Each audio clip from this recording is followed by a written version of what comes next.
están atrapados en el imaginario. Y desde el imaginario nombran. Desde el imaginario nombran lo que suponen que es la realidad, pero solo es la realidad nombrada desde el imaginario. Un imaginario que no alcanza la complejidad de la realidad. Un imaginario que queda demasiado corto. Y más aún cuando ese imaginario está atravesado por prejuicios sociales. Estos prejuicios sociales adulteran el imaginario, lo pervierten, lo convierten en un esquematismo muy restringido, muy elemental. Los prejuicios sociales tienen un referente, que lo convierte en un referente nuclear, central, a partir del cual se crean irradiaciones que van alterando todo, toda la comprensión, todo el entendimiento está completamente saturado. En las sociedades postcoloniales, herederas de las sociedades coloniales, se encuentra un núcleo deformador, un núcleo perverso, un núcleo a partir del cual se desparraman todos los otros prejuicios. Ese núcleo quizás tenga que ver con una culpa, la culpa de la conquista y la colonización, la culpa de la guerra de conquista y de la colonización. Esa culpa se convierte en el deformador inicial de toda la deformación imaginaria. Esa culpa nombra el referente con la alteridad inaugural, con la otredad para el que nombra, con lo que desconoce, con sus fantasmas a lo que tiene miedo. Por eso crea angustia y crea fobia. Entonces se genera un imaginario colonial que parte precisamente de esa culpa, de ese nombre, de esa manera de nombrar que ya es un equívoco. El indio. Un equívoco desde la llegada a las primeras islas del Caribe por parte de las carabelas españolas, porque no era la India.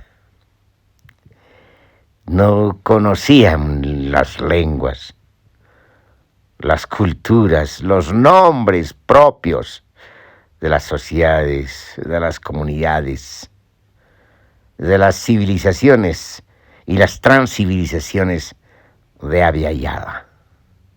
Ahí comienza el equívoco y la historia de los equívocos que vienen. La genealogía de los equívocos, la arqueología de los equívocos, la genealogía del poder y la arqueología del gran equívoco, por lo tanto, del no saber. Eso tiene que ver con las narrativas que se conforman primero en la colonia y después en las llamadas repúblicas, que son más que repúblicas aparentes. Que se genera la continuidad del imaginario colonial, pero en su versión republicana, en su versión liberal, en la versión liberal restringida, adecuada a las tierras conquistadas y a la república instaurada, o republiquetas instauradas. Entonces allí se conforman esas narrativas, y en esas narrativas se da lugar a una trama perversa, un poco ingeniosa, pero perversa, en el sentido de que hay, pues, un referente a partir del cual se explica todo lo que pasa, todo el drama político, económico y social. Y por lo tanto, a partir de ahí se clasifica, se desarrolla una clasificación y se dan nombres de clasificación. Desde los hijos de españoles, los criollos, pasando por los mestizos, llegando a toda una variedad semántica y somática que tiene como principio inaugural al indio, a la India, que son la otredad, que son la alteridad, lo desconocido. Entonces, el discurso colonial y el discurso de la colonialidad van a reforzar este imaginario colonial, de tal manera que van a justificar las hazañas de los gamonales, de los terratenientes gamonales y después de las burguesías gamonales. Burguesías gamonales que van a ser las intermediarias de la revolución industrial inglesa y después intermediarias del imperialismo norteamericano. Es decir, van a ser intermediarias de la geopolítica del sistema mundo capitalista, lo que llama Gunder Frank la lumpenburguesía. En todas estas clases dominantes va a desplegarse el imaginario colonial en sus distintos matices, versiones, en sus distintas formas narrativas y además en sus distintos perfiles psicológicos, pero todos coloniales. La culpa va a perdurar, la culpa va a metamorfosearse y por lo tanto va a adquirir distintas formas de angustia, distintas formas de fobia y va a dar distintos perfiles también al fantasma. Como verán, no hemos salido de estas narrativas, inclusive hoy en el presente, en plenas décadas del comienzo del siglo XXI. Y asistimos nuevamente a esas crisis que nos vuelven a entregar no solamente el carácter de la crisis múltiple, de repúblicas aparentes, de economías también aparentes porque son no otra cosa que capitalismo dependiente, que existen porque existe un sistema mundo capitalista y estas repúblicas y estas economías nacionales no son otra cosa que espacios de transferencia de recursos naturales. Entonces, ¿qué tenemos? Lo que tenemos precisamente es un poco lo que el mismo Nietzsche había dicho en ese enunciado tan rico en consecuencias conceptuales, el eterno retorno de lo mismo. Pero en este caso es menos filosófico, es el eterno retorno de la culpa, el eterno retorno del drama y el eterno retorno de la tragedia, porque los dramas terminan en tragedia, en asesinatos, primero con el genocidio de las poblaciones nativas y después con las represiones de las resistencias y después en las repúblicas con nuevas represiones a las nuevas resistencias y hoy en día con nuevas y novísimas represiones que no pierden su tonalidad grotesca contra las nuevas resistencias de los pueblos, contra la memoria que está articulada a la resistencia, la memoria que se recupera y se recupera en la memoria misma, en el recuerdo, pero también en las acciones. Esto es precisamente lo que está ocurriendo en el Perú. Vamos a hacer algunas anotaciones importantes para contrastar el imaginario con la realidad. No hablamos de lo real, como habla el psicoanálisis.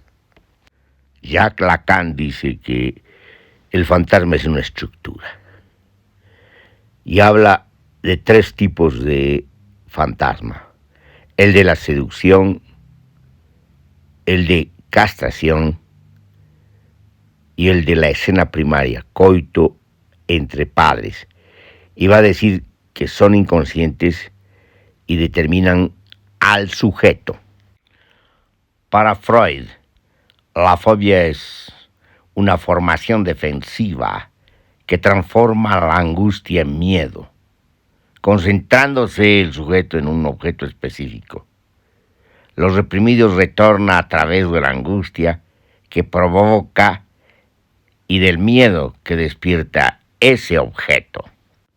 Para Sigmund Freud, existen 3 neurosis: la histeria, que puede ser de conversión, inervaciones psíquicas en el cuerpo o de angustia, la neurosis obsesiva y la neurosis fóbica.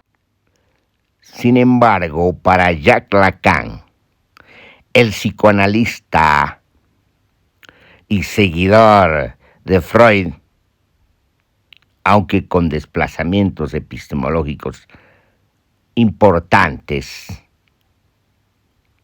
la fobia no es una estructura clínica que está en el mismo nivel que la histeria y la neurosis obsesiva, sino que es una vía de acceso que lleva de una a otra y que se emparenta con la perversión fetichista, dado la alta sobreestimación que se le da a un objeto fetiche en un caso, o fóbico en otro. Para Freud, la angustia es siempre la angustia de un sujeto que habla, y es a través de lo que el sujeto nos dice cómo vamos a poder tratarla y discernir su causa. Para Araceli Fuentes, en la angustia de nuestro tiempo, la angustia es un afecto, conocida desde siempre. La angustia no ha esperado al psicoanálisis para ser pensada. Grandes filósofos como Kierkegaard, Heidegger y Sartre se han ocupado de ella, en tanto la angustia tiene para la filosofía un valor ontológico. No se puede confundir el miedo con la angustia, algo que el psicoanálisis distingue desde Freud. El miedo no es la angustia, no tiene el mismo objeto. El miedo se dirige a un objeto de la realidad, mientras que el objeto que angustia es real. Real y realidad están claramente diferenciados en la enseñanza de Jacques Lacan, mientras que la realidad es equivalente al fantasma. Cuando hablamos de real, nos referimos a algo que escapa a la representación, ya sea esta imaginaria o simbólica. Ahora bien, una aclaración: no olvidar lo que ya dijimos en una exposición anterior y en un ensayo anterior, que estamos retomando los conceptos del psicoanálisis de manera metafórica para usarlos en el análisis social, sociológico y cultural para atender la crisis múltiple del orden mundial de las dominaciones y del Estado-nación. Algunas consideraciones más. No olvidar que el desplazamiento epistemológico del que hablamos de Jacques Lacan respecto a Sigmund Freud corresponde al lenguaje, porque para Lacan el inconsciente se expresa en el lenguaje. Por otra parte, hay que remarcar en la diferencia entre la realidad y lo real, entre la angustia que tiene un objeto que es real y la fobia que tiene un miedo y el miedo tiene objeto en la realidad.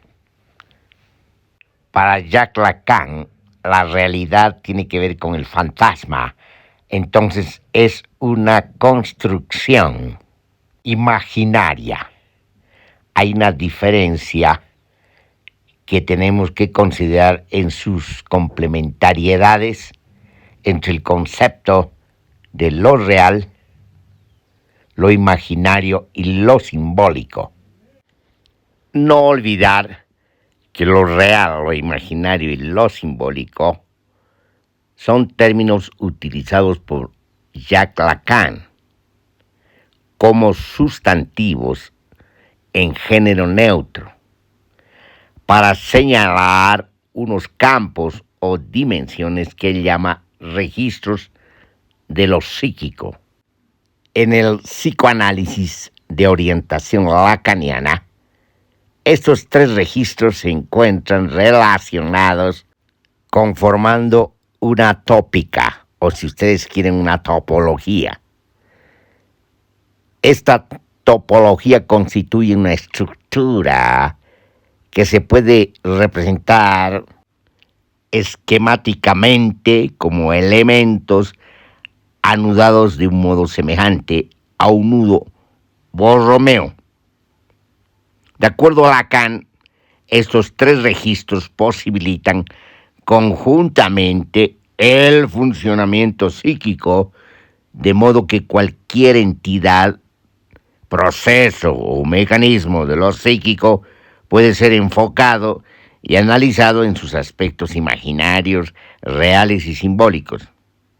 Así, por ejemplo, un proceso de pensamiento del orden simbólico involucra siempre una base o soporte en lo real y una representación en el registro de lo imaginario. Usemos entonces estos conceptos metafóricamente para el análisis de las problemáticas sociales, políticas y culturales y sobre todo de las crisis múltiples. Vamos a usar entonces estos conceptos que hemos mencionado para volver a la crisis múltiple del Perú. Volviendo primero al equívoco, no era la India, era Abya Yala, que los españoles bautizaron con América. Entonces, cuando se sabe esto, que es el quinto continente, se habla de las Indias occidentales. Esto es interesante porque el equívoco es arreglado con esta descripción y esta referencia geográfica, las Indias occidentales. Entonces, ¿cuál es la diferencia entre Indias orientales y Indias occidentales?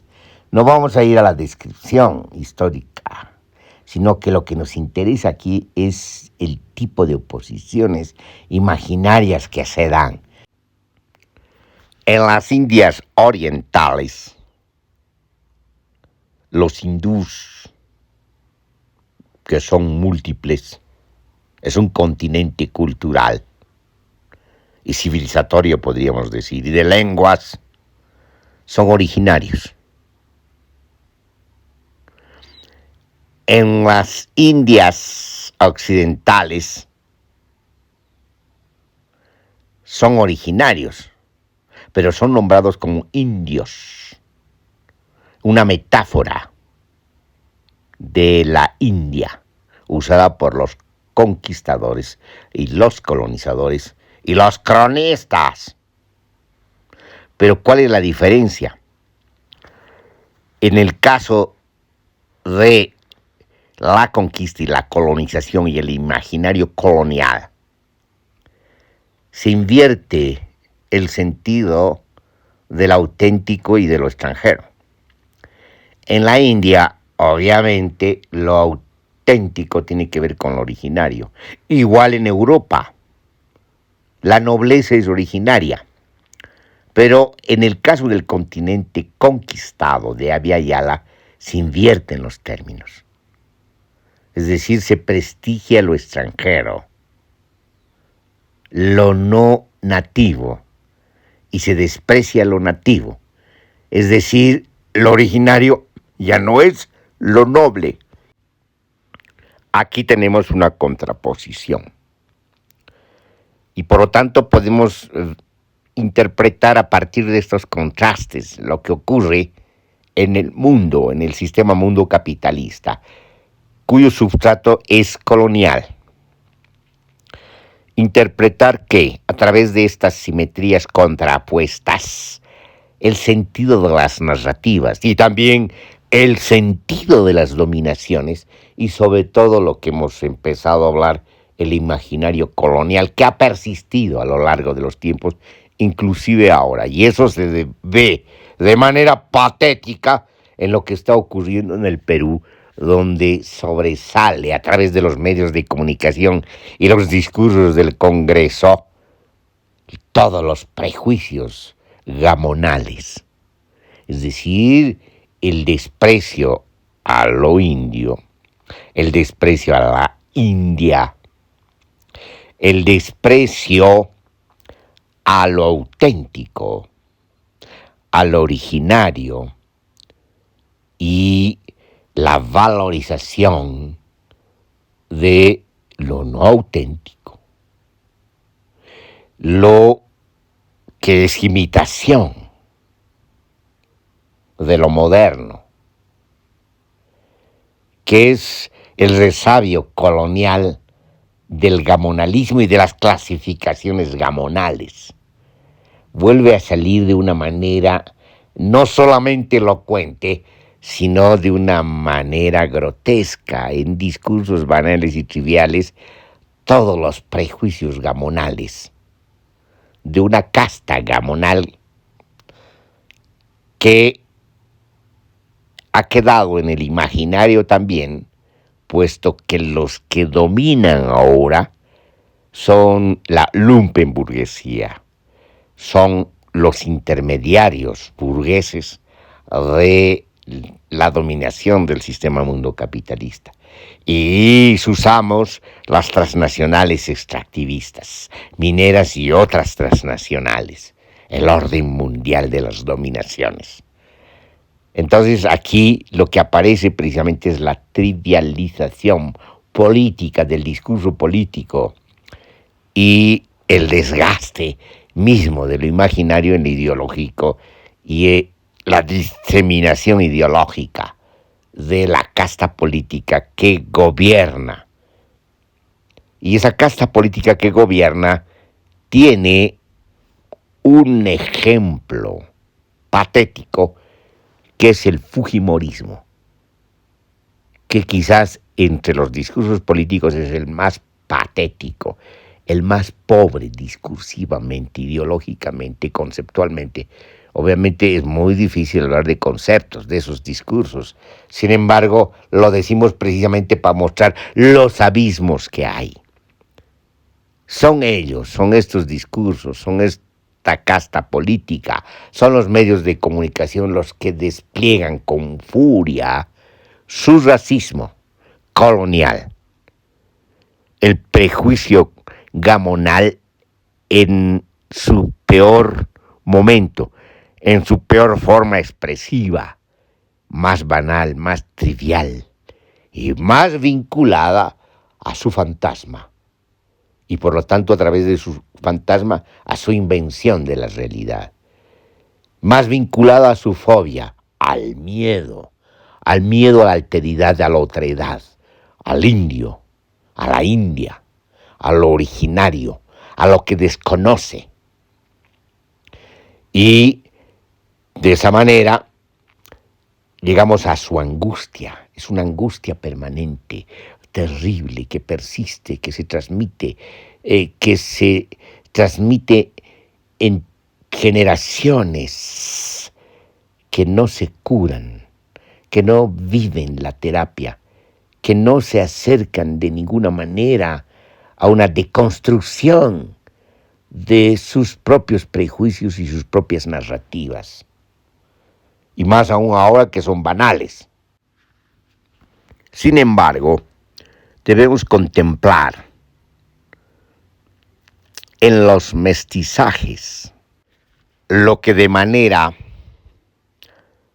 patética y patente se manifiesta. Es decir, no es que hay una alteridad desconocida, una otredad que no se conoce. En los mestizajes aparece todo mezclado. Ahí no se puede decir que se desconoce lo indio, que se desconoce la India, que se desconoce al indígena, al mundo indígena, porque el mestizo está mezclado. Y además habla el quechua. Y cuando habla el quechua, se reconoce, pero al reconocerse niega ese reconocimiento. Y al negar lo que se es, se lo hace de manera más furiosa,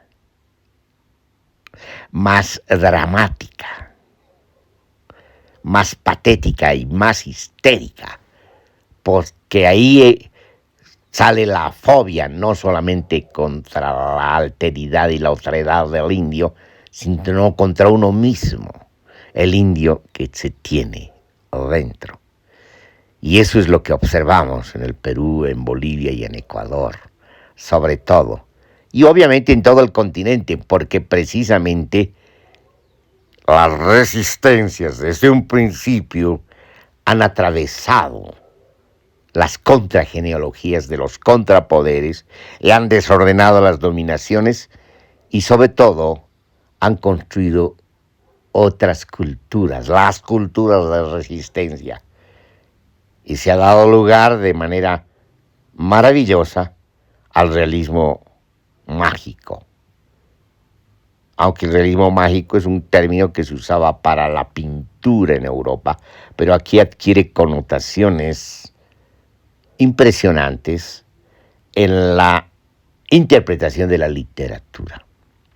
Entonces, eso tenemos, y lo que estamos observando en la crisis del Perú, en los desgarramientos gamonales de una casta política y de medios de comunicación que se han encuevado, encaracolado en una metrópoli que no se encuentra a sí misma y es como un puerto perdido, Lima, distanciada del resto del Perú, del resto de la geografía política peruana, del resto de las regiones geográficas y culturales, del resto de la experiencia social, del que a pesar de sus esfuerzos quiere distanciarse pero no puede, porque está amarrada. Y esos amarres, hablamos en el sentido del psicoanálisis de Lacan, esos amarres definen el perfil de su angustia singular. No se trata de una angustia ontológica, sino más bien de una angustia existencial, que podemos llamar también una angustia respecto a un malestar respecto a la cultura, una cultura que no entienden, que no aceptan, una cultura que es la cultura no solamente de las resistencias, que sería mucho pedir, sino la cultura en su forma abigarrada y barroca, que se ha desenvuelto a lo largo de las múltiples historias locales y microrregionales y regionales.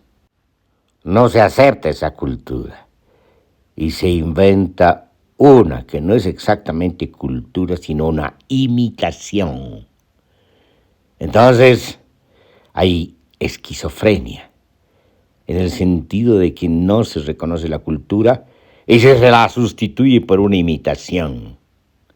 Y cuando ocurre esto, el sujeto en cuestión no se encuentra a sí mismo, ni tampoco llega a encontrar a su referente fantasma, a la alteridad, a la otredad, sino que está perdido en un laberinto, en el laberinto de su propia angustia. La casta gamonal, la burguesía gamonal, los medios de comunicación, las clases medias altas enajenadas, no todas por si acaso, todas estas que están acurrucadas en el puerto perdido de Lima, no se encuentran, se hallan aisladas, no solamente del Perú profundo, de los distintos Perús, sino que se encuentran aisladas de sí mismo, de su propia posible reflexión o evidencia.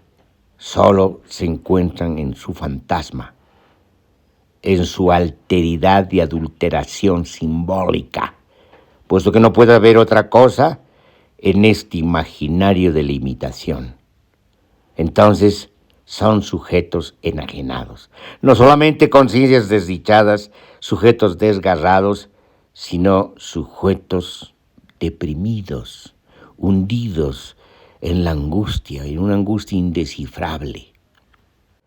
Ante el estallido social, ante el estallido de las resistencias, no solamente de la sierra peruana, han vuelto a encontrarse con la crisis resuelta, con la crisis estructural y resuelta, que aparece en distintos momentos intermitentes de manera metamorfoseada, con distintos perfiles, y ahora aparece recrudecida en todos los perfiles acumulados, en toda su problemática acumulada, y obviamente están desnudos ante la evidencia de sus atrocidades, sus asesinatos, 65 asesinatos, y están evidenciados en su propia vulnerabilidad, un poder que solo tiene para mantenerse